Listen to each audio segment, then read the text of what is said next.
વૈશ્વિક શ્રોતાજનોને good morning, good afternoon, good evening. Gujarati સાહિત્ય ફોરમના આજના 261માં એપિસોડ છે, 263માં એપિસોડ છે. એ એપિસોડમાં આજના વિદુષી વ્યક્તિ વક્તા કાનન મિસ્ત્રી, તેમનો પરિચય આપનાર સ્વાતિ દેસાઈ અને આભાર વ્યક્ત કરનાર સુરેન્દ્રભાઈ સહિત આપ સૌનું હું હાર્દિક સ્વાગત કરું છું. ગુજરાતી સાહિત્ય ફોરમ વિશે જો હું આપને ટૂંકમાં કહું ને તો એ એક નોન પોલિટિકલ અને નોન રિલીજિયસ સંસ્થા છે. દુનિયાભરમાંથી 60 મિલિયન ગુજરાતીઓ ફેલાયેલા છે. તે લોકો ગુજરાતી ભાષાની સાથે સાથે તેમની રહેણીકરણી, તેમના રીત રિવાજો, તેમના પોશાક, તેમના તહેવારો અને ખાણીપીણી આ બધું સાથે લઈને જાય છે. એમાં એક વિષય એમને ભાષા તો હોય જ ને. હવે એ ભાષા એટલી બધી સમૃદ્ધ છે, દુનિયાભરમાં ફેલાયેલી છે. તમને જાણીને બહુ જ આનંદ અને નવાઈ પણ લાગશે કે આજના આપણા ફોરમની જે દર રવિવારે આપણે બેસીએ છીએ ને, એમાં યુકે, યુએસ, પોર્ટુગલ, ત્યાંથી લોકો ગુજરાતી બધા આની અંદર શ્રોતા તરીકે આવે છે. અને વિચાર કરો કે આખી દુનિયામાંથી આપણું ફોરમ કેટલું બધું ફેલાયેલું છે અને એ બધા સતત બહુ રેગ્યુલર આવનારા વ્યક્તિઓ છે અને એના માટે મને ઘણો ગર્વ પણ છે. તો આવી ગુજરાતી ભાષા જે દર રવિવારે આપણે 1 કલાકનો પ્રોગ્રામ આપીએ છીએ, એમાં સાહિત્ય તો ખરું જ, પણ જુદા જુદા વિષયો. એટલે આજે 263માં એપિસોડ છે ને, હું એમ કહી શકું કે 250 વિષયો વિશે આપણે ત્યાં બોલી ગયા છે. વાર્તા પઠન મેં બાદ કરી એટલે મેં 10-12 કાઢી નાખ્યા છે. બાકી એટલા વિષયો જુદા જુદા. એટલે તમે વિચાર કરો કે તમે 1 કલાક જો ફોરમને આપો છો તો 1 કલાક તમારો વ્યર્થ નથી જતો. 1 કલાકમાં તમને ઘણું બધું જુદા જુદા વિષયોનું જ્ઞાન પણ મળી શકે છે. અને આમ ઘરે બેઠા જો ગંગા આવતી હોય તો એનો લાભ શું કરવા ના લઈએ. એવી જ રીતે તમને બધાને પણ એક વિનંતી કરું છું અને સાથે સાથે સજેસ્ટ પણ કરું છું કે નવા આજે જે નવા ચહેરા દેખાઈ રહ્યા છે, તેઓને જો અમારા જૂના એપિસોડને સાંભળવા, સમજવા, માણવા હોય તો તમે અમારી યુટ્યુબ ચેનલ છે ને જરૂરથી સબસ્ક્રાઇબ કરજો, જેથી કરીને તમને જુદા જુદા વિષયોનું જ્ઞાન તમને મળી શકશે. અને આ એટલા માટે કહું છું કે ગમે તે વિષય હોય, એ વિષયને ગુજરાતી ભાષા ન્યાય આપી શકે છે એ તમે એમાં માણી શકશો. અને એ સાંભળ્યા પછી તમારા મનમાં કોઈ ક્વેશ્ચન ઉપસ્થિત થાય તો તમે જરૂરથી કોમેન્ટ બોક્સમાં ક્વેશ્ચન લખશો, જેથી કરીને અમારા વક્તા એનો જવાબ પણ આપશે. અને ભલે તમને સવાલ ઉપસ્થિત ના થાય તો તમારો પ્રતિભાવ તો આપશો જ ને.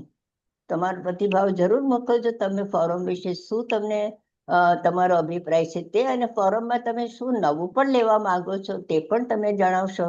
તમે સહર્ષ એનો સ્વીકાર કરીશું.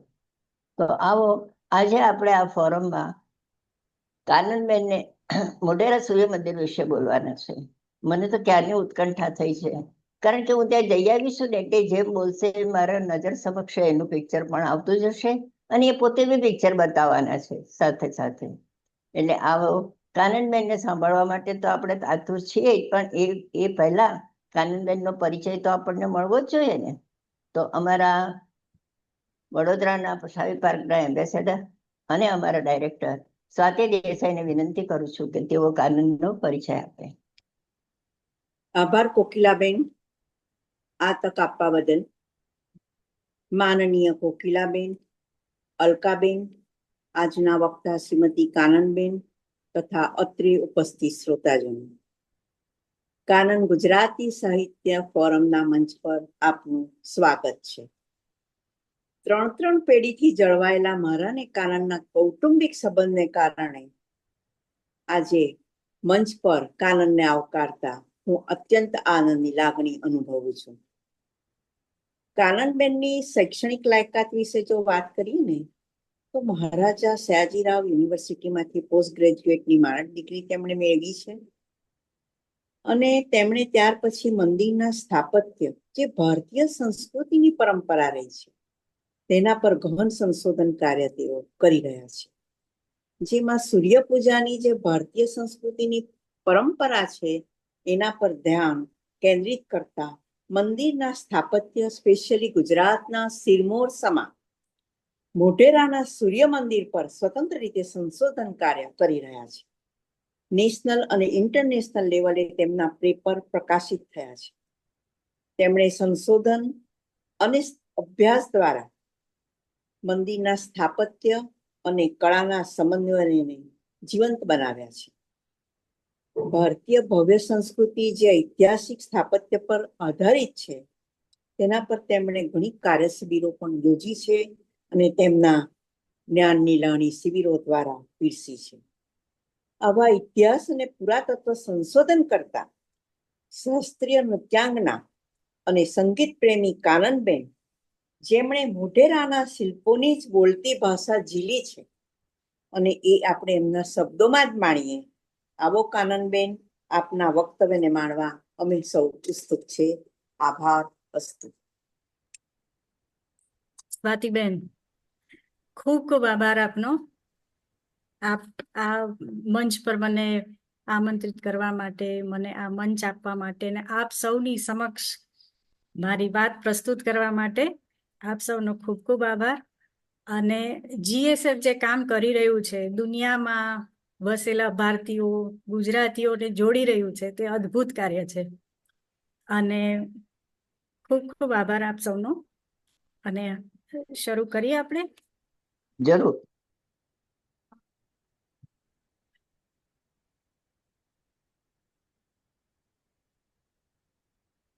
આપ શરૂ કરી શકો છો. જી. આ મંદિર વિશે તો આપ સૌ જાણીએ જ છીએ, આપ બધા જ જાણીએ છીએ. ખૂબ જગ વિખ્યાત મંદિર છે મોઢેરા સૂર્ય મંદિર. મહેસાણાના એક નાનકડા ગામમાં આવેલું આ મંદિર, પણ એની ભવ્યતા એટલી બધી છે કે સમગ્ર વિશ્વમાં જગ વિખ્યાત છે. ટૂંકમાં પરિચય આપું તો આ સૂર્ય મંદિર સોલંકી કાળમાં બનેલું છે.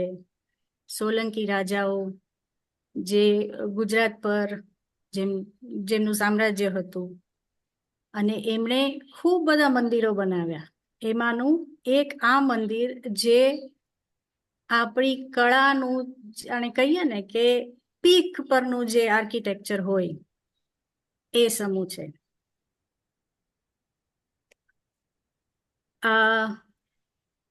બીજું એ કે દર વર્ષે અહીંયા નૃત્ય સંગીતના કાર્યક્રમ ઉત્તરાયણ ફેસ્ટિવલ તરીકે અહીંયા યોજવામાં આવે છે.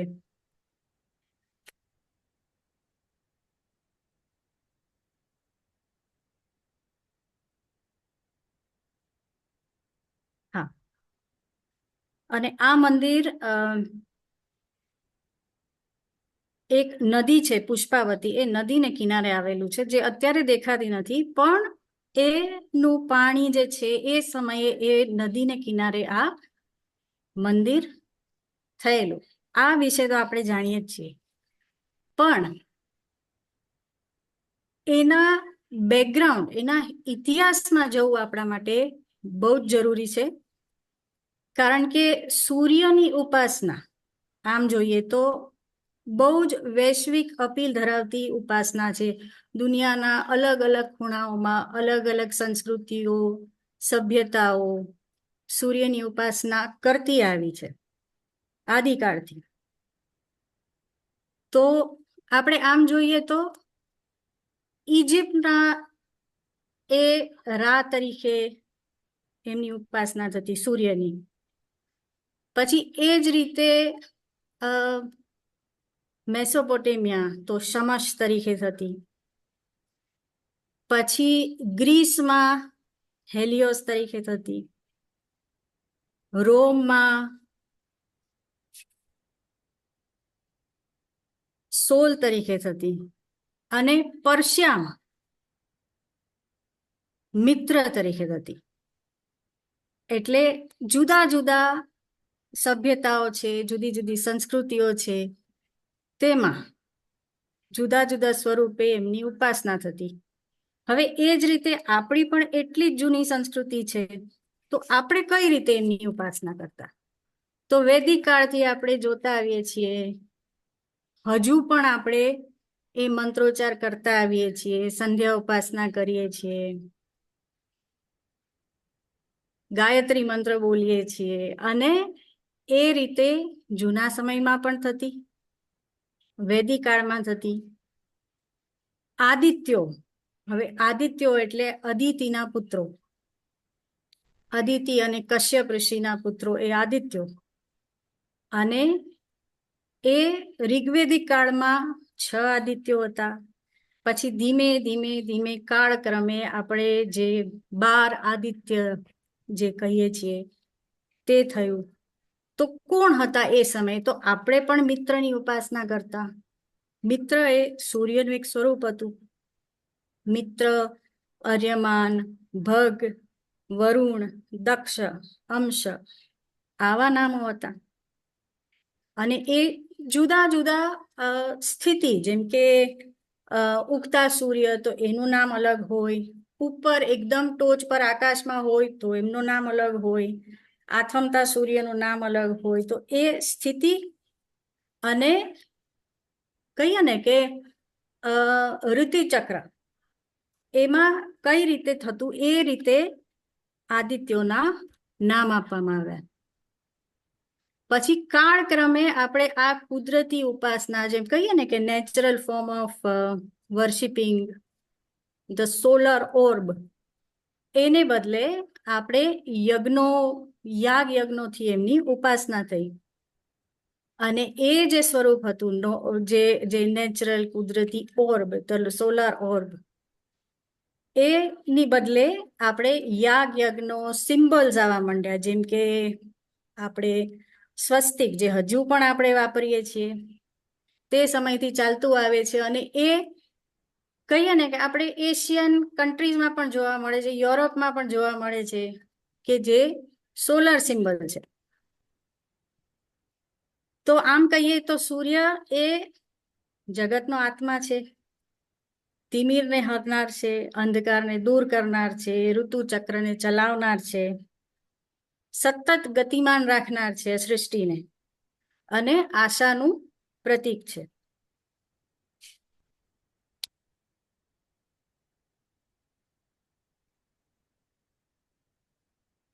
અને આ જોઈએ, આ મેં વાત કરી ઋગ્વેદિક કાળની, એટલે આમ કહીએ તો વૈદિક કાળની. પછી ધીરે ધીરે આમ કહીએ ને કે એપિક સમયે, એટલે કે જ્યારે મહાભારત અને રામાયણ લખાયા, ત્યારે પણ સૂર્યદેવનો ઉલ્લેખ આવે છે, જેમાં આપણે મહાભારતમાં કહીએ તો કુંતી માતાને જે આશીર્વાદ મળે છે સૂર્યદેવ તરફથી કર્ણનો, તો એમાં આપણે એમનું ફોર્મ દેખાય છે કે આવું આવું હોય, આમ હોઈ શકે, તેમ હોઈ શકે. કોઈ મૂર્તિ નથી હજી, અથવા તો કોઈ એમનું ચિત્રિત વર્ણન નથી કે આવું જ હોઈ શકે, આમ જ હોઈ શકે, પણ છતાં આ થોડું થોડું આપણને ખબર પડે કે આમ હશે, તેમ હશે, એ ખૂબ તેજોમય હશે, એમની આભા ખૂબ જ તેજવાળી હશે કે જેનાથી કોઈ પણ અંજાઈ જાય એમ. તો આ વાત જે હું કરી રહ્યું છું એ એટલે જરૂરી છે કે આપણે જે સૂર્ય મંદિરની વાત કરવાના છીએ, એ મંદિરમાં તો મૂર્તિ છે, તો એ મૂર્તિનું સ્વરૂપ ક્યાંથી આવ્યું? જ્યારે આપણે તો કુદરતી સૂર્યને પૂજનાર હતા, એમનું જે કુદરતી જે નેચરલ ફોર્મ છે એની ઉપાસના કરનાર હતા, તો આપણે એ સ્વરૂપ કેમ આપ્યું?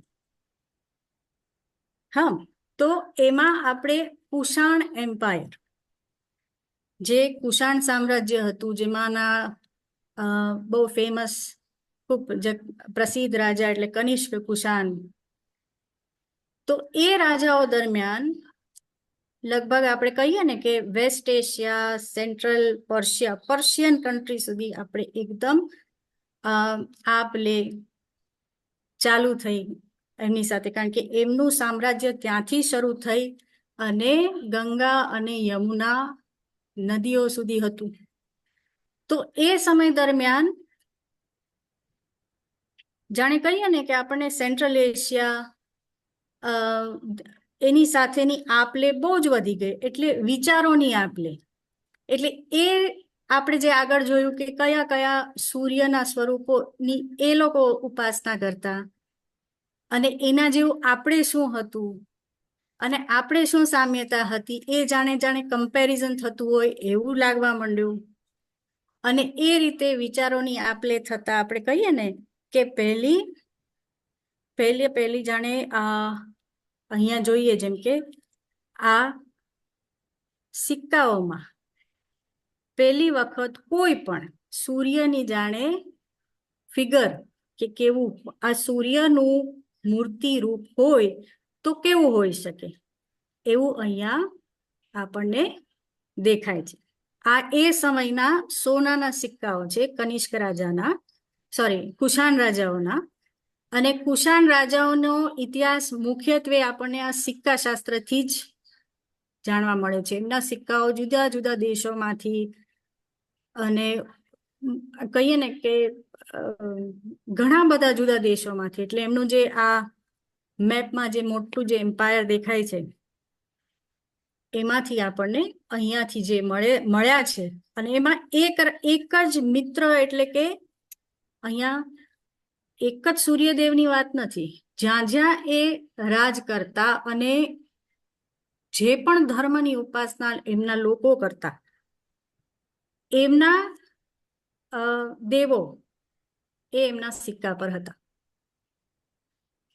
અને આ જ સમય દરમિયાન પહેલી વખત જાણે મૂર્તિઓ બનવા માંડી. આ જે છે એ મૈત્રેય બોધિસત્વ એટલે કે ગાંધાર આર્ટની શરૂઆત અહીંથી થઈ.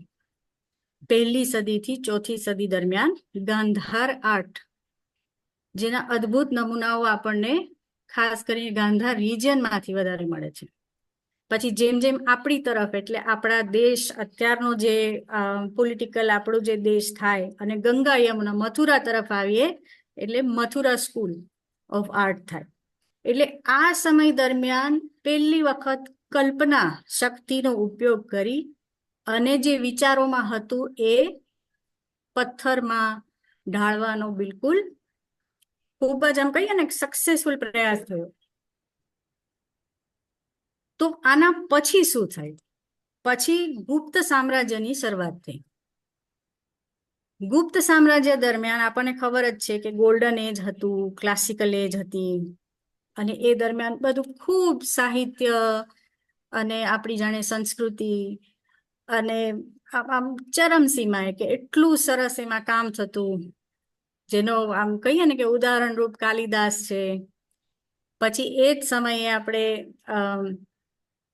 મૂર્તિઓનું નિર્માણ થયું, મંદિરોનું નિર્માણ થયું. અત્યાર સુધી શું હતું, જે પણ કંઈ થતું બાંધકામ એ ખાસ કરીને લાકડાથી થતું, અને એટલા માટે એ બધી જ વસ્તુ સર્વાઈવ થતી નહીં, કાળક્રમે એ બધું ખલાસ થઈ જતું. હવે જે થયું એ પથ્થરોને લઈને બનાવવાની શરૂઆત થઈ.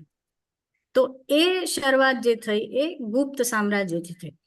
અને ગુપ્ત સામ્રાજ્યનો ફેલાવો કહીએ ને તો આપણે અત્યારનું જે પાકિસ્તાન છે ત્યાંથી લઈને ઓલમોસ્ટ બાંગ્લાદેશ સુધી, અને નીચે આપણે જે જોઈએ છે તે કાંચીપુરમ સુધી. એટલે અહીં સુધી આપણે એમના સોનાના સિક્કાઓ મળે, એમના પ્રશસ્તિઓ મળે, એમના શિલાલેખો મળે, એ બધું જ આપણને મળે.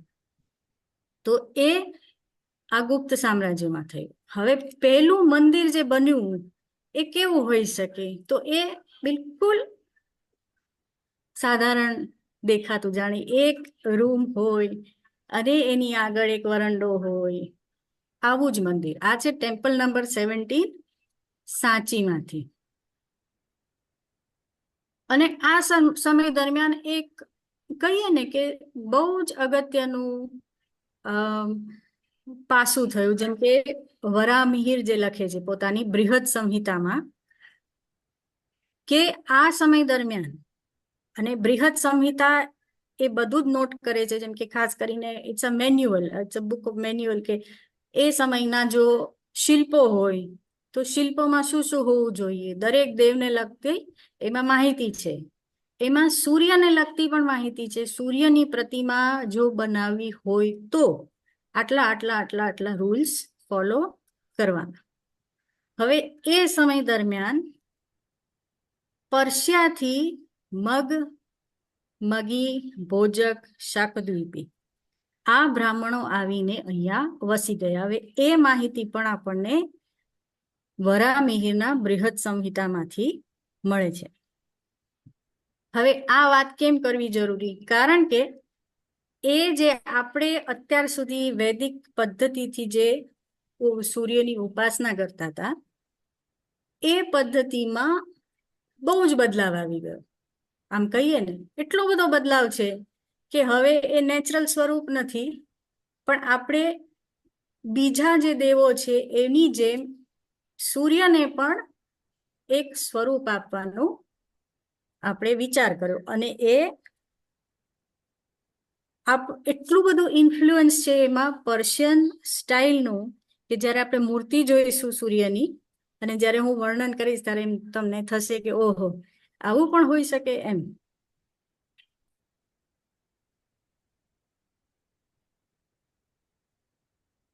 અને બીજું એ કે આ જે ચાર મેં નામ કીધા, મગ કોણ હતું, ભોજક કોણ હતું, આ જે શાકદ્વીપી જે છે એ કોણ હતા? તો કે સૂર્ય ઉપાસક પંડિતો હતા જે ક્યાંથી અહીંયા આવ્યા? તો એ પર્શિયાથી. અને એ જે આપણે કહીએ કે જે કુષાણ સામ્રાજ્ય જે મોટું હતું એ સમય દરમિયાન જે વેસ્ટ એશિયા અને પર્શિયામાં જે લોકો રહેતા અને સૂર્યની ઉપાસના કરતા એ લોકો અહીંયા આવીને ભારત દેશમાં, આપણા દેશમાં એટલે આપણા કહીએ ને કે અત્યારનો જે આપણે ભારત દેશ વિચાર કરીએ કે એ ગંગા યમુનાના મગધ અને એ એરિયામાં. તો પછી શું થયું?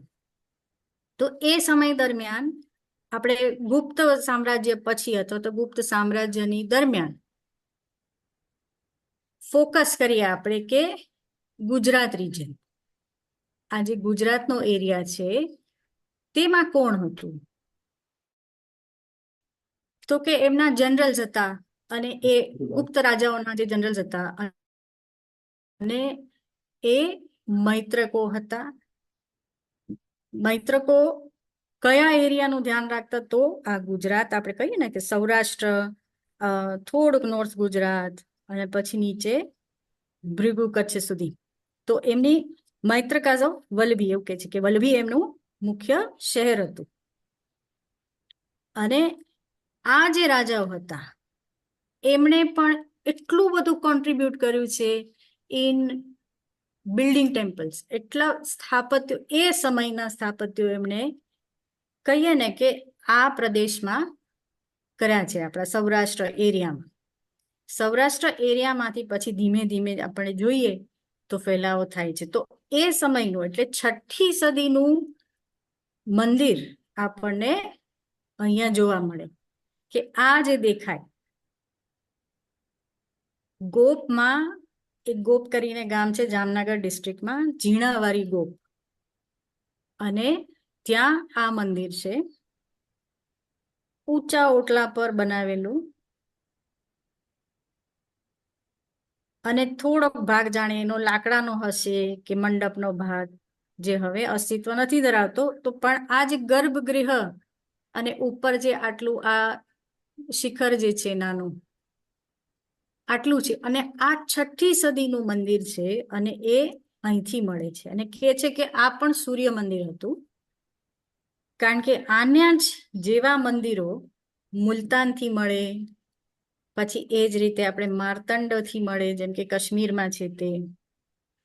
એટલે હું આ બધું કનેક્ટ એટલા માટે કરું છું કે આપણને જે ચેન્જ આપણે જે જોવાના છીએ સૂર્ય મંદિર મોઢેરામાં, એના માટે જાણે હું તમને બધાને પ્રિપેર કરી રહી છું. હા, કારણ કે બહુ જ બધા ચેન્જીસ છે. તો આ સૌથી પહેલું મંદિર જેને આપણે મૈત્રકાલીન મંદિરોમાં આમ કહીએ ને કે આમ પાયોનિયરિંગ, આપણું ગુજરાતનું રિજનલ જે આર્કિટેક્ચર છે એમાં જે પહેલો પથ્થર હતો, તો પહેલી ઈંટ જે મૂકે તે આ.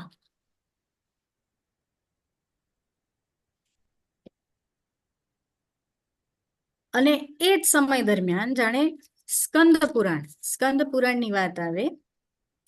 હવે સ્કંદ પુરાણ તો આપણે એક 18માનું એક પુરાણ છે, બહુ જ લાંબુ છે. પણ સ્કંદ પુરાણમાં પણ એક પ્રભાસ ક્ષેત્ર અથવા તો પ્રભાસ ક્ષેત્ર મહાત્મ્ય છે, જેમાં આપણા આ એરિયાની એટલે જે આ એરિયા જે છે એની વાત કરવામાં આવી છે. અને એમાં જે કીધેલું છે, જે સાંબ, જે કૃષ્ણ ભગવાનના દીકરા સાંબ, અને એમની જે સ્ટોરી છે કે કોઈ કારણોસર એમને કહીએ ને તો શ્રાપિત હતા અને એમને કુષ્ઠરોગ થયેલો. તો એમને એ પછી કહેવામાં આવ્યું કે તમારે સૂર્યની ઉપાસના કરવી જોઈએ. તો ક્યાં જઈને કરવી જોઈએ સૂર્યની ઉપાસના? તો કે પ્રભાસ ક્ષેત્ર. એટલે આપણે પ્રભાસ ક્ષેત્રને કઈ રીતે ઓળખીએ? તો જે સોમનાથ મંદિર છે, પ્રભાસ પાટણ, એની બાજુનો એટલે મંદિર અને એની આસપાસનો એરિયા એ પ્રભાસ ક્ષેત્ર છે. તો સાંબ અહીંયા આવીને સૂર્યની ઉપાસના કરે છે અને એ રીતે એમને કુષ્ઠરોગથી મુક્તિ મળે છે. તો આવી બધી સુંદર મજાની સ્ટોરીઝ પણ છે સાથે સાથે, જેની આપણે જેમ જેમ આપણે જરૂર પડશે એમ હું તમને એમાં સ્ટોરીઝ પણ કહેતી જઈશ. તો આમાં જે જોઈએ છીએ એ સૂર્યની મૂર્તિ છે. આ મોઢેરાથી જ છે. એનું જે ગુડ મંડપ છે, અંદરનો મંડપ જે છે, એમાં એક ગોખલામાં આવી રીતે આ એક આદિત્ય છે. એટલે 12 આદિત્યો આવી રીતે ગોઠવેલા છે, જેમાંના એક આદિત્ય છે. તો સૂર્ય હવે આપણે જે નેચરલ ફોર્મમાં જેમની ઉપાસના કરતા વૈદિક કાળમાં, ને અહીંયા જે જોઈએ છીએ તે આપણે સમભંગ એટલે સમ પોઝિશનમાં ઊભા છે, સ્ટ્રેટ એકદમ. અને બે હાથમાં જે પકડેલા છે તે કમળ છે, કિરીટ મુકુટ ધરાવે છે. અને અહીંયા તમે આપણે જોઈએ ને તો એમણે શૂઝ પહેર્યા છે. હવે આ જે છે એ સાવ અલગ છે. આપણે અત્યાર સુધી જે પણ દેવ દેવીઓની વાત કરીએ તેનાથી બહુ જ જુદું છે.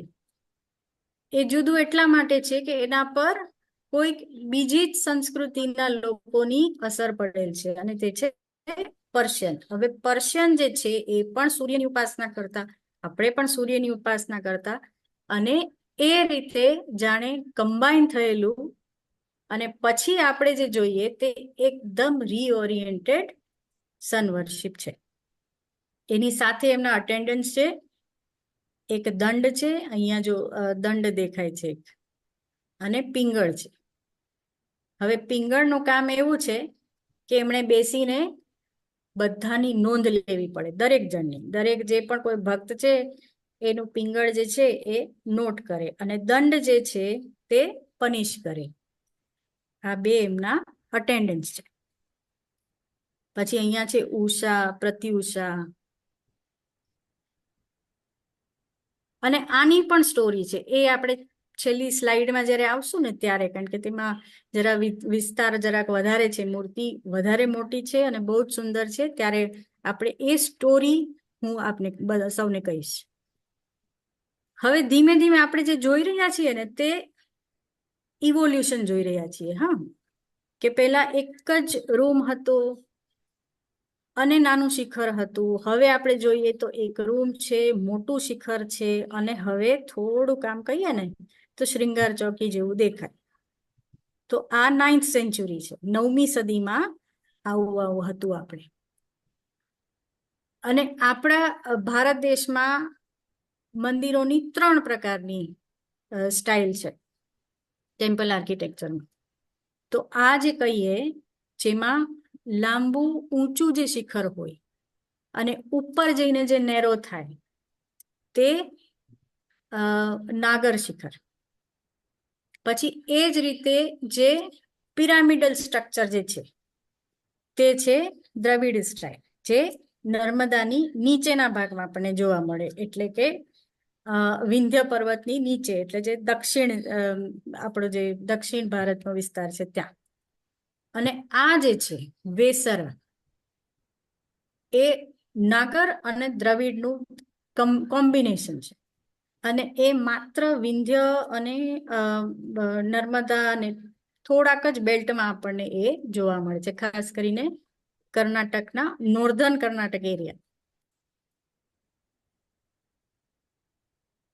અને આ જે છે આપણે જે મોઢેરાને જે વાત કરશું એમાં 11મી સદીનું મંદિર છે. અને આ સમય દરમિયાન ભારત દેશમાં અલગ અલગ પોતપોતાની રિજનલ આર્કિટેક્ચરલ સ્ટાઇલ ઊભી થઈ. જેમ કે જો આપણે વેસ્ટ ઇન્ડિયાની વાત કરીએ તો ગુજરાત હેઝ આમ કહીએ ને તો કે પોતાનું એક અલગ જ પ્રકારનું સ્થાપત્ય છે. એ જ રીતે આપણે રાજસ્થાનનું જોઈએ તો રાજસ્થાન ગુજરાતમાં બહુ જ સામ્યતા છે, અને અલ્ટિમેટલી એ મારું ગુર્જર સ્ટાઇલમાં મળી જાય છે, જે આપણે મોઢેરાના સૂર્ય મંદિરમાં જોઈશું. હા, તો આવું જે કોમ્બિનેશન આપણે જ્યારે પછી ઓરિસ્સાની વાત કરીએ તો ઓરિસ્સાના મંદિરો બહુ જ જુદા દેખાય. એ જ રીતે આપણે ઉત્તર ભારતની વાત કરીએ તો ઉત્તર ભારતના જુદા દેખાય, દક્ષિણ ભારતના તો જુદા છે જ ઓફકોર્સ, કારણ કે એની તો સ્ટાઇલ જ જુદી છે. પણ આ જે છે આ ટાઈમ પીરિયડ કહીએ તો golden time period for temple architecture in Gujarat. અને એ સોલંકી રાજાઓ જે 10મી સદીથી લઈ અને 13મી સદી દરમિયાન એ લોકોએ આ બાંધકામની શરૂઆત કરી. અને આ કહીએ ને કે આ મારું ગુર્જર સ્ટાઇલ એ કોઈ ઓવરનાઇટ નથી. મેં જે આપને સૌને દેખાડ્યું કે 6ઠી સદી થી શરૂઆત થઈ છે ટેમ્પલ આર્કિટેક્ચર, અને ધીમે ધીમે કાળક્રમે એમાં એટલા બધા ફેરફાર આવતા ગયા, અને પછી આપણે જે જોઈએ તે મારું ગુર્જર સ્ટાઇલ ઓફ આર્કિટેક્ચર. અને આ કોઈ શિલ્પશાસ્ત્રમાં લખેલ નથી, પણ એટલું બધું રિસર્ચ કામ શ્રી મધુસૂદન ઢાકીએ કરેલું છે કે એમનું નામ તો આ મંદિર વિશે વાત કરતા હોય ત્યારે લેવું જ પડે, કારણ કે એમના લઈને જ આપણને આ જે મારું ગુર્જર સ્ટાઇલ જે છે આપણી ગુજરાતની એક આગવી સ્થાપત્યની જે પદ્ધતિ એ આપણને એમના થ્રુ જ ખ્યાલ આવે છે.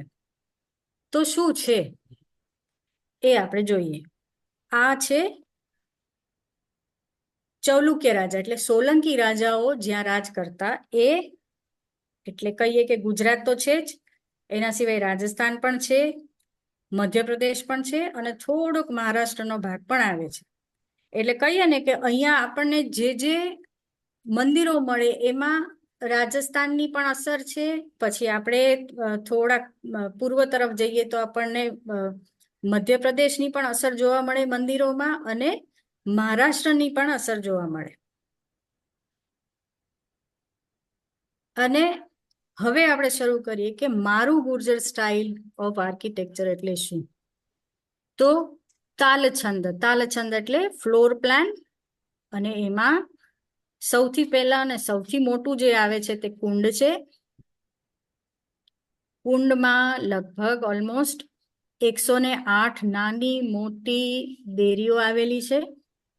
અને અહીંયા જે છે તે પુષ્પવતી જે નદી હતી એમાંથી જે કહીએ ને કે સબસોઇલ વોટર અહીંયા ભેગું થતું, એટલે કોઈ પણ ભક્તજન હોય એ આમાં જઈ શકે. અને પછી અહીંથી સ્ટેપ્સ છે, પગથિયા ચડી અને કીર્તિ તોરણ, અહીંયા આ જે બે છે તે, પછી આજે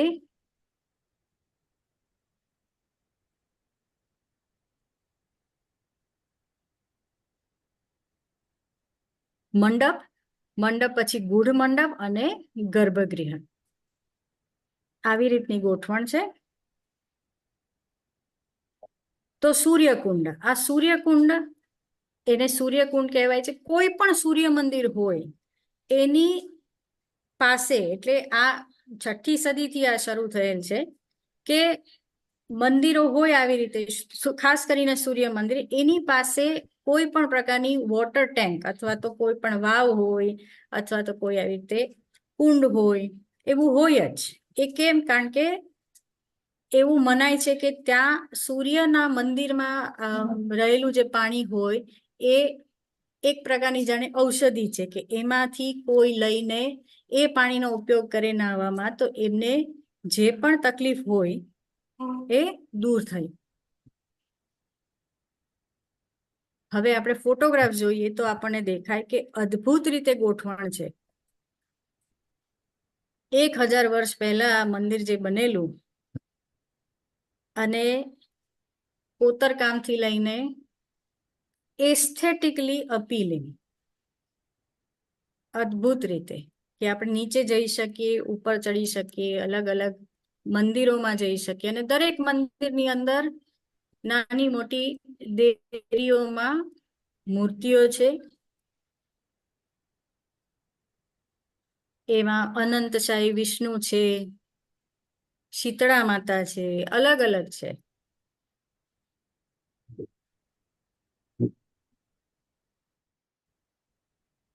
અહીંયા આપણે જોઈ શકીએ કે આ સ્ટેપ્સ પગથિયા ચડીને આપણે આ કીર્તિ તોરણ છે, જેના 2 સ્તંભો દેખાય છે, અને પછી આવે છે અહીંયા સભા મંડપ. તો કીર્તિ તોરણ તો આપણું કહીએ ને કે જાણે બહુ જ સિમ્બોલિક છે ગુજરાતનું. ખાસ કરીને આપણને વડનગરથી મળે છે. તેના તો ઉપર જે છે એ બહુ જ સુંદર આર્ચીસ છે, પણ અહીંયા આર્ચીસ નથી, પણ એ આપણે જોઈ શકીએ કે એટલી સુંદર, જેવી કોતરકામ આપણે મુખ્ય મંદિરમાં જોઈએ એવી જ રીતે પણ નાના લેયર્સમાં અહીંયા કરવામાં આવેલી હોય.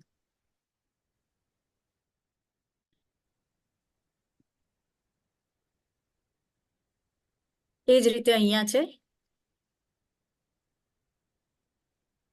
પછી આવે છે સભા મંડપ. સભા મંડપ તો રંગમંડપ, ઓપન પિલર્ડ છે, એટલે આખું બંધ નથી, થોડું અડધું ખુલ્લું છે, અડધું બંધ છે, એ રીતે. અને આ રંગમંડપનો ઉપયોગ નૃત્ય માટે, સંગીત માટે, અથવા તો કોઈ પણ પ્રકારની સભા ભરવા માટે કરવામાં આવતો.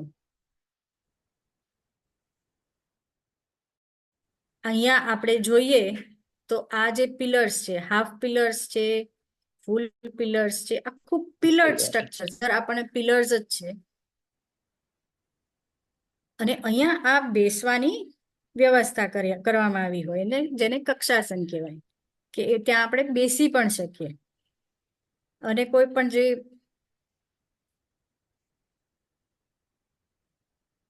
એનું એન્ટ્રન્સ છે, અને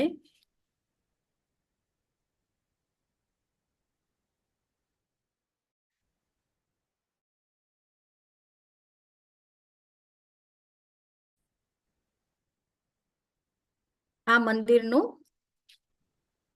હું એવું માનું છું કે અહીંયા જે છે એ લેયર્સ, હવે દરેક આ જે લેયર્સ હોય, એક આ છે, અહીંયા છે, એની ઉપર છે, એની વચ્ચે છે, એ દરેક જે લેયર્સ હોય એ બધાના નામ હોય, અને એને એક જાણે શાસ્ત્રમાં મૂકેલ છે કે આ પિલર જે છે અથવા તો આ સ્તંભ જે છે એનું કોતરકામ આવી રીતે હોવું જોઈએ. એટલે એને લગતું અહીંયા કહીએ ને કે આપણને બધા જ નામો મળે, કે અહીંયા એના ઉપર આવું હોવું જોઈએ, આવું હોવું જોઈએ. એ અહીંયા પણ હોય, મંદિરની બહાર, મંદિરની જે બહારની દિવાલ છે એમાં જે કોતરકામ છે એમાં પણ હોય. તો એ કરતા હશે, એ 1000 વર્ષ પહેલા એવું શું હશે એમની પાસે સ્થાપત્ય કળા માટે, વાસ્તુશાસ્ત્ર માટે. તો આપણા આ ભાગ, એટલે કે પશ્ચિમ ભાગ માટે શિલ્પશાસ્ત્ર હતું અપરાજિત પૃચ્છ.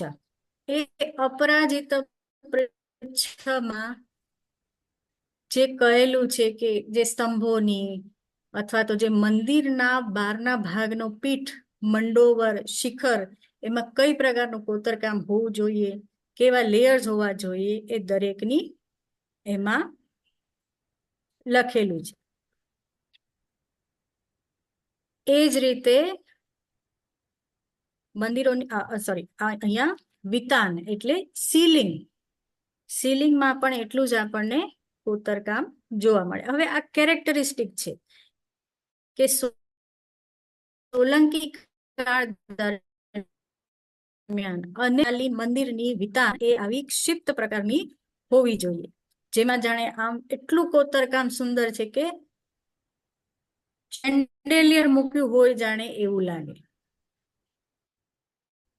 હવે આ જ્યારે મંદિર મળ્યું ત્યારે આ મંદિર પર બિલકુલ છત હતી જ નહીં, પણ આ સોમપુરા બ્રાહ્મણોની મદદથી આ જે ફરીથી આનું જે રિસ્ટોરેશન થયું, અને એ જે રિસ્ટોરેશન થયું એ પણ આને જ લઈને છે, જે અપરાજિત પૃચ્છ છે એમાં જે આપેલું છે એના મુજબ આ સભા મંડપની વિતાન એટલે કે સીલિંગ તૈયાર કરવામાં આવી છે.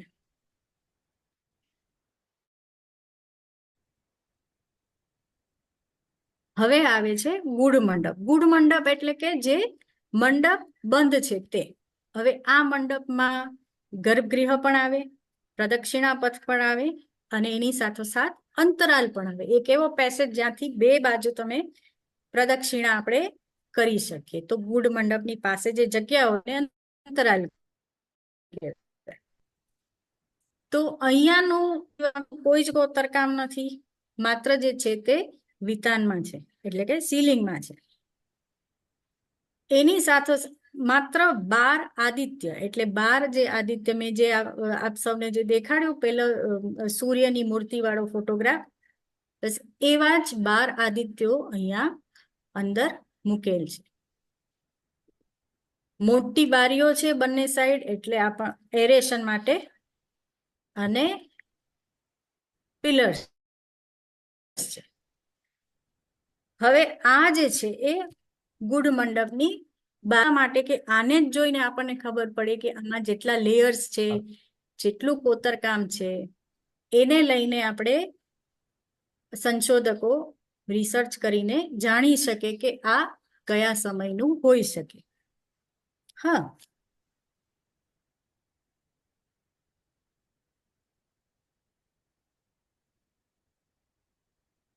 આ જે છે તે ગર્ભગૃહનો એન્ટ્રન્સ છે, જે બંધ જ રહે છે. અંદર શું છે કોઈને ખબર નથી. મૂર્તિ નથી, મૂર્તિ તો અહીંથી લેવાઈ ગઈ છે, ક્યાં છે કશી કોઈને ખબર નથી.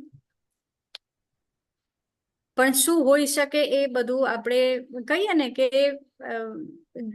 સ્પેક્યુલેશન્સ ઘણા થાય કે સોનાની મૂર્તિ હશે, ખૂબ જ સુંદર હશે, અને ઉપર આમ હીરો હશે, એવું બધું ખૂબ બધી કલ્પનાઓ તો ખૂબ જ છે. એ જ રીતે આ સીલિંગ છે, અને જે આ એન્ટ્રન્સ છે એમાં અહીંયા એ બે અટેન્ડન્ટ છે સૂર્યદેવના, જેમ આગળ મેં વાત કરી ને તેમ દંડ અને પિંગળ. તો એ દંડ જે છે એ પનિશ કરે, અને પિંગળ જે છે એ દરેકનું અકાઉન્ટ લખે. હા, કે કોણે કેવું કામ કર્યું એ રીતે.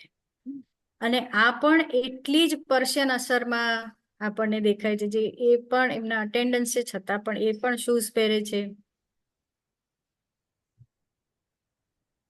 હવે ઉર્ધ્વ છંદ એટલે એલિવેશન ઓફ ધી ટેમ્પલ. એક સેકન્ડ.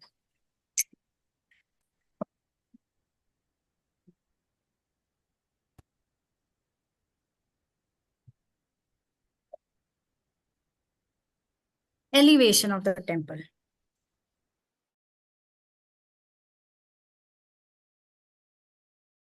તો જે એટલું બારીક કોતરકામ હશે એમાં, અને નાના મોટા ઉરુ શૃંગો ગોઠવીને ખૂબ જ સુંદર હશે. પછી એ જ રીતે આવે મંડોવર એટલે વચ્ચેનો ભાગ, જેમાં આમ કહીએ ને કે આપણે જે મૂર્તિઓ જે છે તે આવેલી છે એને મંડોવર કહેવાય. તો મંડોવરમાં અહીંયા આપણે જોઈએ તો કુંભ છે, કલશ છે, બધા લેયર્સ છે. આ લેયર્સ એક મારુ ગુર્જર અથવા તો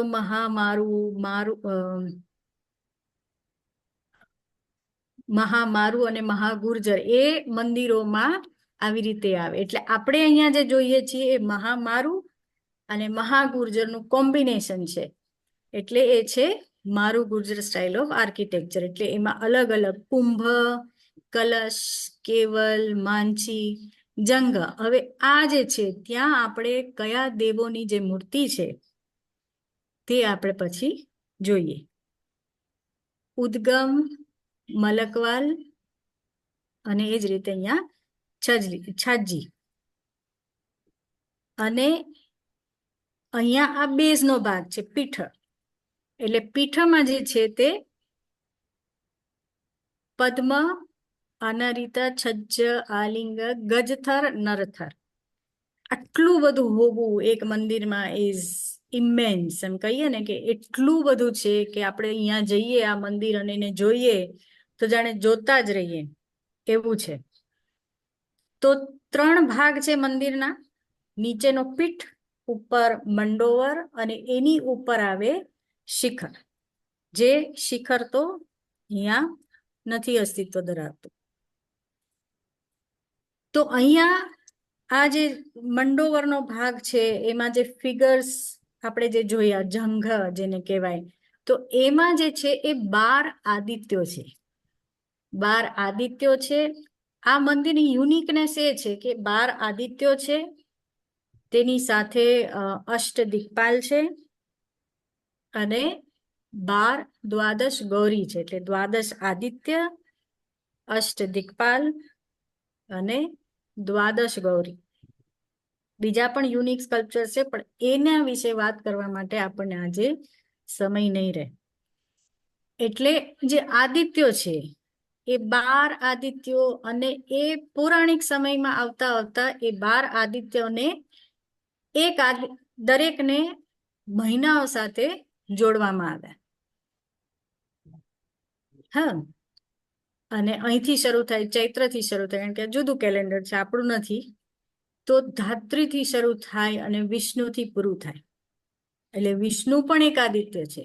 જે વિષ્ણુ, શેષશાહી વિષ્ણુ જેની આપણે કલ્પના કરીએ, એ એક સમયે આદિત્ય હતા અને પછી એમનો એક જુદી જ પ્રકારનો કલ્ટ જાણે એની શરૂઆત થઈ. તો અહીંયા આપણે જોઈએ તો જેમ મેં વાત કરી હતી ને કે હું જ્યારે જો આપણે લાસ્ટ સ્લાઇડ્સ આવશે ત્યારે હું આ વાર્તા કહીશ. તો એ વાર્તા મુજબ પૌરાણિક વાર્તા છે, ભવિષ્ય પુરાણ, સાંબ પુરાણ, સ્કંદ પુરાણમાં આવતી. અને એમાં એવું કહે છે કે સૂર્યના પત્ની રાજ્ઞી એ એટલા થાકી ગયા કે આખો વખત તેજ તેજ તેજ, મારી આંખો હંમેશા બંધ જ હોય છે, હું તમને તો જોઈ જ નથી શકતી. એટલે એવું કહે છે એટલે ગુસ્સે થઈ જાય છે કે તો એવું જ હોય ને તો હું શું કરી શકું એમાં, મારા સ્વરૂપને કઈ રીતે બદલું. એટલે રાજ્ઞી દુખી થઈ જાય છે અને જતા રહે છે. પોતાની છાયાને મૂકીને, સૂર્ય પાસે પોતાની છાયાને મૂકીને રાજ્ઞી જતા રહે છે તપ કરવા કે હવે મારે નથી કંઈ કરવું, એમની સાથે નથી રહેવું એમ કરીને. અને પછી એમને ખબર પડે છે વર્ષો જતા કે આ તો છાયા છે, તો રાજ્ઞી ક્યાં છે. એટલે રાજ્ઞીની શોધમાં નીકળે છે અને પછી જ્યારે મળે છે ત્યારે કહે છે કે તમારું આ એક છે કે જો તમે તમારા સ્વરૂપને બદલી શકો તો હું રાજી ખુશીથી તમારી સાથે આવવા તૈયાર છું, નહીંતર મારાથી બિલકુલ જીરવાતું નથી. એટલે પછી વિશ્વકર્મા એમની કહીએ ને કે કોતરકામ એમની કોતરવાનું શરૂ કરે છે અને એમને એક અદ્ભુત પ્રકારનું સ્વરૂપ આપે છે. જેમાં અહીંયા આપણે જોઈએ તો આ કિરીટ મુકુટ છે અને એ પૂરા જાણે કહીએ ને કે જેકેટ જેવું પહેરે છે સૂર્યદેવ. કુંડળ છે, અને એ જ રીતે એકદમ ટાઈટ ફિટિંગ ક્લોથ, જાણે કોઈ હોર્સ રાઇડર હોય અને એને પહેર્યું હોય એના જેવું.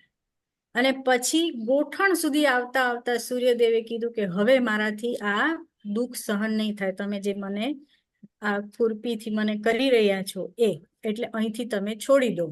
એટલે કે છે કે અહીંથી એમણે કોતર કામ કરવાનું છોડી દીધું, એટલે જાણે એવું લાગે કે એમણે બૂટ્સ પહેર્યા છે. અને એ જ રીતે અહીંયા અવ્યંગ, જાણે બેલ્ટ પહેર્યો હોય એવું લાગે. અને હાથમાં એમના જે જૂના સમયમાં જે સિમ્બોલ્સ હતા કે કમળ, તો એ કમળ પકડેલ છે બંને હાથમાં. એ જ રીતે અહીંયા જોઈએ તો 7 ઘોડાઓ છે. 7 ઘોડાઓ એટલે 7 દિવસનું પ્રતીક. એ જ રીતે અહીંયા બેઠેલા છે અરુણ, જેમનો રથ ચલાવે છે.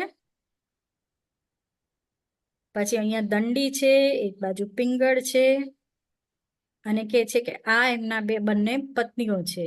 એક બાજુ છે રાગની અને બીજી બાજુ છે છાયા. એટલે એટલું અદ્ભુત, જાણે પથ્થરો આપણને કહેવા માંગતા હોય એના જેવું છે કે આપણે જો શાંતિથી એનો અભ્યાસ કરીએ તો જાણે એટલું બધું છે જે આપણને આમ સિમ્બોલિક છે જે, અને એટલી બધી સુંદર મજાની વાર્તાઓ આવી રીતે આપણને જાણવા મળે. પછી એ જ રીતે અષ્ટદિક્પાલ. તો અષ્ટદિક્પાલ એટલે આ જે દેખાય છે તે વાસ્તુ પુરુષ છે, અને પૂર્વમાં ઇન્દ્ર હોય તો પશ્ચિમમાં વરુણ હોય, ઉત્તરમાં કુબેર હોય તો દક્ષિણમાં યમ હોય. અને એવી જ રીતે સાઉથ ઈસ્ટ એટલે દક્ષિણ પૂર્વમાં અગ્નિ, તો નોર્થ વેસ્ટ એટલે ઉત્તર પશ્ચિમમાં વાયુ, નોર્થ ઈસ્ટમાં ઈશાન, અને સાઉથ વેસ્ટમાં નિરતિ. હા, તો એવું અહીંયા કઈ રીતે એની કલ્પના અને કઈ રીતે એની મૂર્તિઓ, તો આપણને અહીંયા દેખાય કે આ ઇન્દ્ર છે. અહીંયા ઇન્દ્રને આપણે કઈ રીતે ઓળખીએ તો હાથમાં વજ્ર છે, અને અહીંયા હાથી છે. હાથી એટલે ઐરાવત, સોરી. એ રીતે આપણે એમને ઓળખી શકીએ. એટલે જે મૂર્તિ વિધાન છે એ પણ સ્થાપત્યનો ભાગ જ છે. પછી આવે છે અગ્નિ. તો અગ્નિ અહીંયા આપણે જોઈ શકીએ કે અગ્નિ એટલે એમની તરફથી અહીંથી આગની જાણે લપટો નીકળતી હોય ને એવું લાગે. જુદી જ પ્રકારનું જાણે સ્વરૂપ લાગે.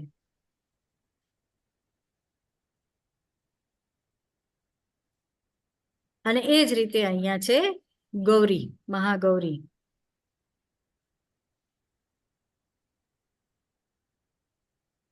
તો આ સાથે હું અહીંયા, આમ તો બહુ જ મોટું છે, આપણે ચર્ચા કર્યા જ કરીએ એવું છે, અખૂટ છે, જાણે મોઢેરાનું સૂર્ય મંદિર. એટલે એના વિશે વાત કરવી એટલે આપણે કલાકોના કલાકો નીકળી જાય. પણ અહીંયા આ સાથે હું પૂરું કરું છું. અને આપના સવાલો જેમને કોઈને સવાલો હોય એ પૂછી શકે છે. ખૂબ સરસ. મોઢેરા જઈ આવ્યા હોય એવું લાગતું હતું અત્યારે તો. સૌ પ્રથમ સવાલ છે કૌશલ ચોકસી, એમને નિમંત્રિત કરું છું. નમસ્કાર. નમસ્કાર. તો આજે સાંભળ્યા પછી એવું લાગે કે ગુજરાત સાહિત્ય ફોરમે એક નવી સિરીઝ ચાલુ કરવા જેવી છે કે ગુજરાતનો ઇતિહાસ મોગલ પહેલાંનો. કારણ કે આ બધું તો ભણાય નથી, શીખ્યાય નથી, અને આટલું બધું સમૃદ્ધિ જે કહેવાય આપણી પાસે છે, તમારી પાસેથી કેટલું બધું સરસ જાણવા મળ્યું. અને તમે એમ કહ્યું કે એક તમે બોલતા તેની પાછળ કેટલું બધું બીજું બધું તમે કહી શકો છો એવું દેખાઈ આવે છે. તો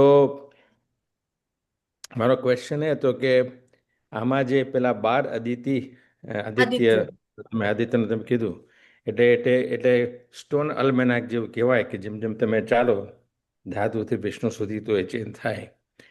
તેમાં એ બધાની જે પ્રતિમા છે એમાં કોમન કેરેક્ટર કેટલા અને જુદા જુદા કેવી રીતે કરેલા છે, એટલે શું રિપ્રેઝેન્ટ કરે, એમાં જુદું જુદું કરેલું છે આખું? આમ જોઈએ ને તો ડિફરન્સ બહુ નથી. એટલે શાસ્ત્રો પ્રમાણે આપણે શિલ્પ શાસ્ત્રો પ્રમાણે જઈએ, અપરાજિત પૃચ્છ જોઈએ અથવા તો બૃહદ સંહિતા જોઈએ, તો એમાં દ્વાદશ આદિત્ય પણ એનું ફોર્મ જાણે એક જ હોય એવું જ લાગે. બરાબર. અચ્છા. વિથ માઇન્યુટ ડિફરન્સ ઓફ કહીએ ને કે કિરીટ મુકુટ હોય તો જે પહેર્યું છે આભૂષણોમાં થોડોક ડિફરન્સ હોય. અને એ સન કેલેન્ડરને ફોલો કરે? તમે જો સન પ્રમાણે જો ચાલો એ પ્રમાણે તો કે ધાતુથી વિષ્ણુ સુધી, ધાત્રીથી લઈને વિષ્ણુ સુધી, હા એવું કહેવાય છે. પણ આપણે પાછું શું છે કે કેલેન્ડર્સ આપણા રિજનલ કેલેન્ડર્સ અલગ અલગ હોય. બરાબર છે. એટલે આ જે છે is more to do with Vishnu Purana, એટલે નોર્થ ઇન્ડિયા. એટલે બીજો એક ક્વેશ્ચન હતો કે જે કોનાર્કનું મંદિર છે અને જે કાશ્મીરનું મંદિર છે, તો આમ તો જુદા જુદા ટાઈમે થયેલા છે, એમાં સમન્વય કેટલું છે? એમાં સમન્વય એ કે સૂર્યના મંદિરો છે, મેના જ છે, પણ શૈલી સાવ અલગ છે. એટલે શૈલી જે છે, શિલ્પની શૈલી, સ્થાપત્યની શૈલી એ બિલકુલ અલગ છે. એટલે ઓરિસ્સાના મંદિરો એ તો એટલું ભવ્ય છે કે જાણે રથ હોય અને રથને 12 પૈડા છે એ રીતનું આખું છે, સૂર્યદેવનો રથ હોય એ રીતે. અને એ જ રીતે માર્તંડ મંદિરની જે વાત કરીએ તો એ માર્તંડ મંદિર તો 8મી સદીમાં થયેલું છે. એટલે ઓલમોસ્ટ કહીએ ને કે 7 સેન્ચુરીઝનો ફેર છે. Thank you. Thank you. સારંગભાઈ પૂછે છે કે ઓરિસ્સાનું જે સૂર્ય મંદિર જે છે કોણાર્કનું, એ અને આ મોઢેરા છે એમાં સામ્ય છે કે તદ્દન જુદું છે? તદ્દન જુદું છે.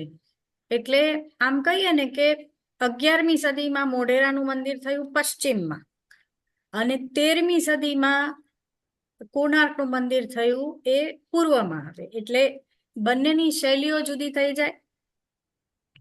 અને આમ કહીએ ને કે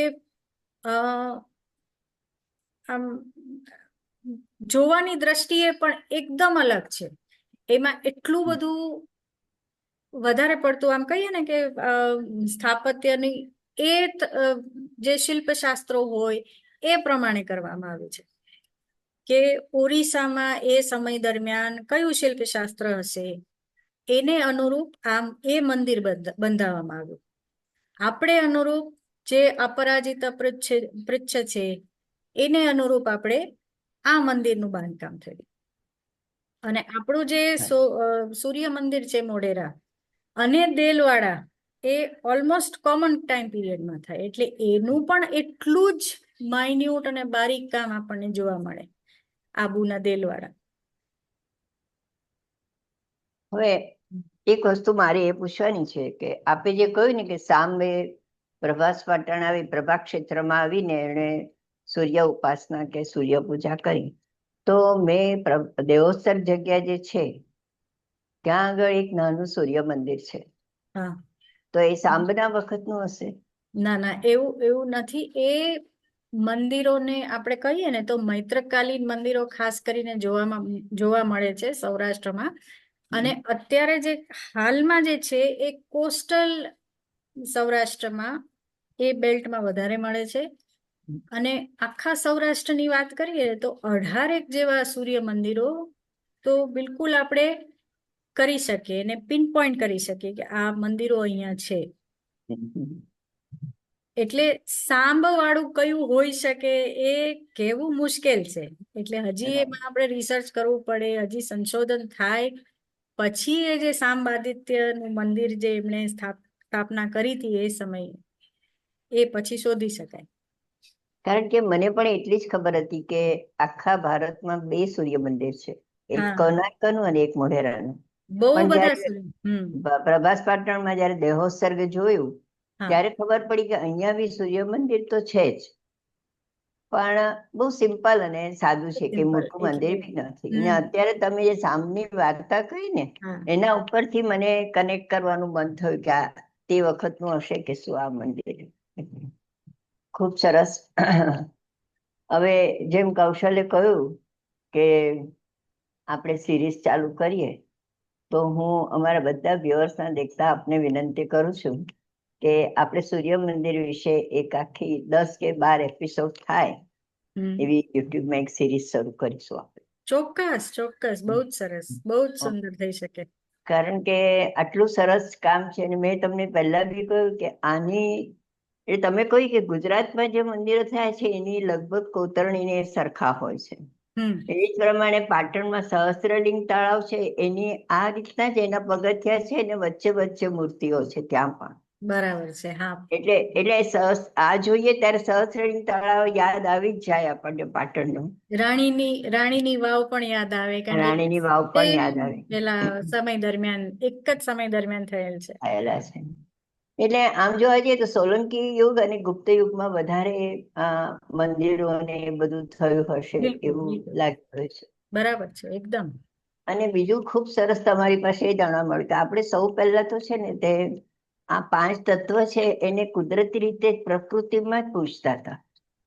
બિલકુલ સૂર્ય, વરુણ, અગ્નિ એ બધા પ્રકૃતિમાં, કોઈને આપણે દેહ જેવું આપ્યું નહીં હતું. હા પણ તમે જેમ કહો એમ જેમ જેમ વખત જતો ગયો તેમ તેમ એ કલ્પના બંધાતી ગઈ, અને દરેક દેવને જુદા જુદા સ્વરૂપ એમને આપણે માનવ જાતે આપી દીધા.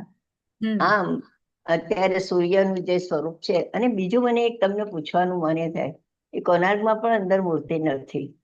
હા પ્લસ એનું આનું જેમ છે ને એનું પણ શિખર તૂટી ગયેલું છે. શિખરે નથી, કોણાર્કમાં એનો પણ ગૂઢ મંડપ નથી, ગર્ભગૃહ હા, નથી, કશું જ નથી, એવું છે બધું.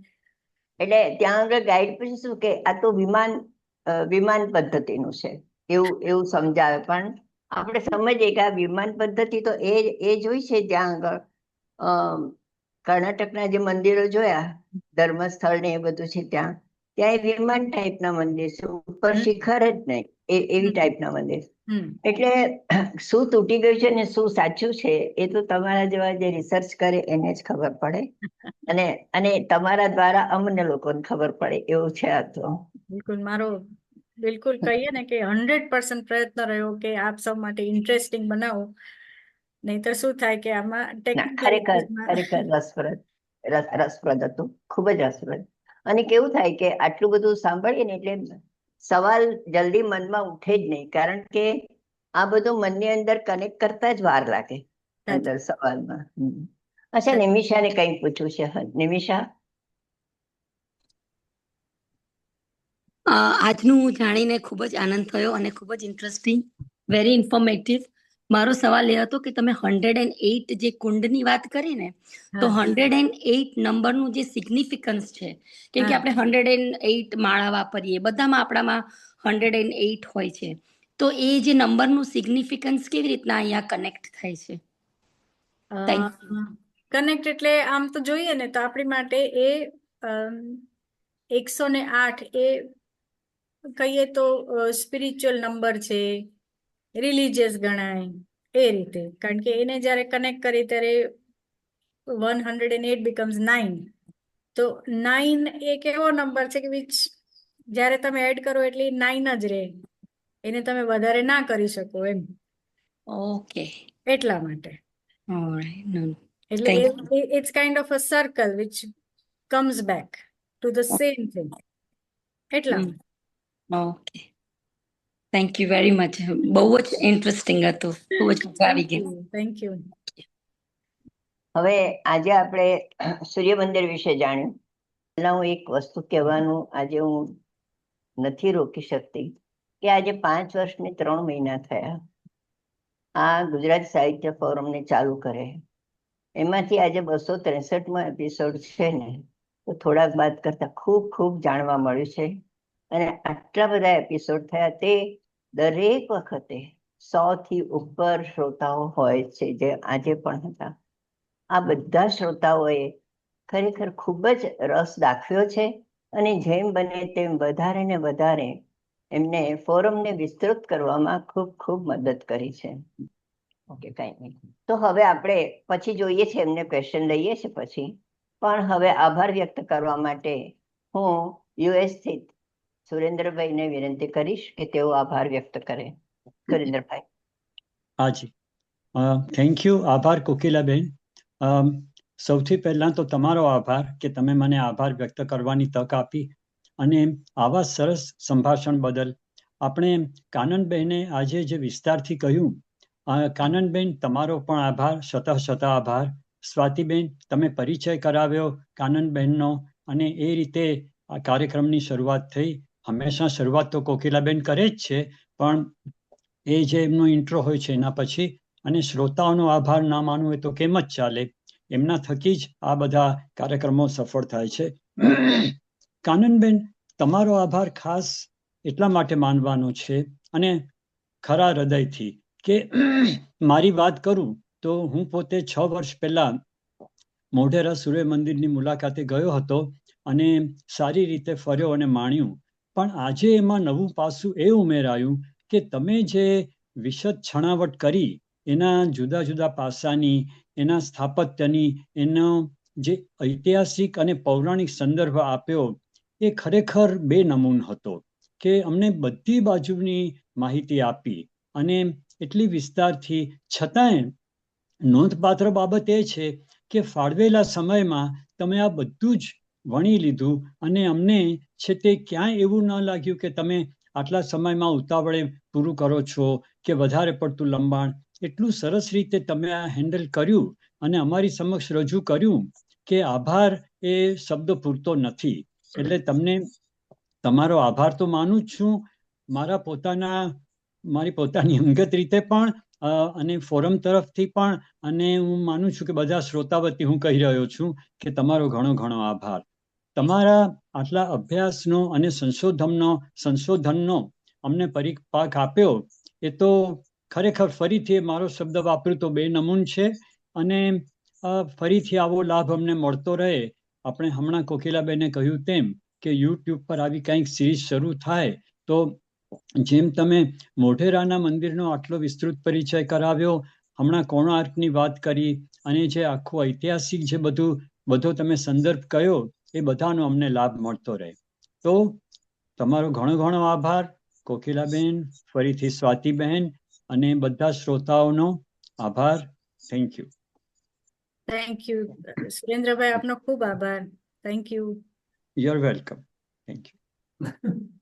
ખૂબ સરસ. તો હવે આજે આપણે ગુજરાતી સાહિત્ય ફોરમની સફર છે, એ સફરને અલ્પવિરામ આપીશું ને. અલ્પવિરામ આપીને આપણી સફર તો આગળ ચાલવાની જ છે. આવતા રવિવારે કયું સ્ટેશન છે એ પણ મેં તમને કહી દીધેલું છે. અને આમ આપણે હંમેશા